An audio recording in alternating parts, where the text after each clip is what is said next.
যন্ত্রণা বুঝতে পারবি না, কবরে আযাব বাঁচতে পারবি না,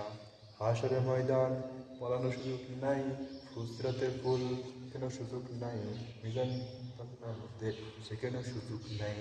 তোর আমলার মধ্যে বায়াত আমলার তলোয়ার কোনো সুযোগ নাই, জাহান্নামের মধ্যে সেগুলো লাল শিকল ঢুকাইয়া পায়খানা রাস্তা দিয়ে বাইক করবে, সেখান থেকে বাঁচার কোনো সুযোগ নাই, কোনোখানেও সুযোগ নাই। আমার একজনের হাত থেকে দেখান যে আমি আল্লাহ আমি বের হয়ে যাবো, আমি ঠাস করে বের হয়ে যাবো, বলে না একজন ভাই, ঠাস করে বের হয়ে যাবো,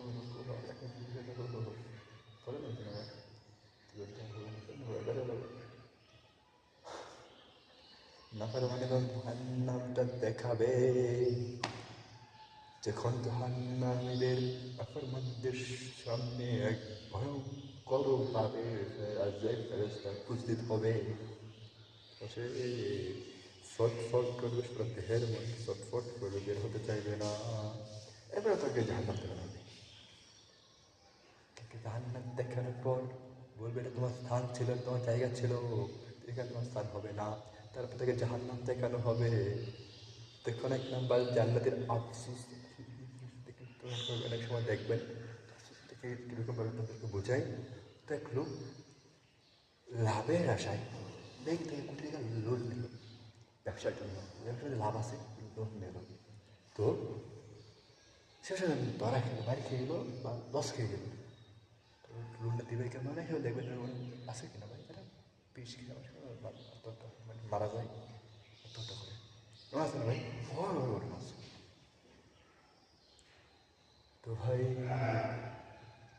চিন্তা করার বিষয়, চিন্তার বিষয়, জান বের হতে চাইবে না, ভয়ঙ্কর জান বের হতে চাইবে না, জান বের হতে চাইবে না,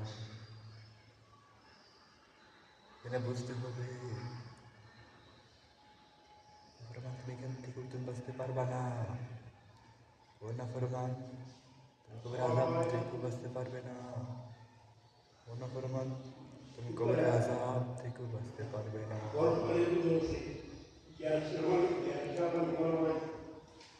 ও না ফরমান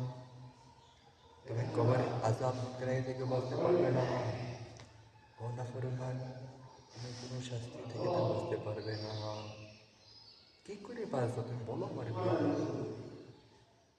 পালানোর কোনো সুযোগ নাই,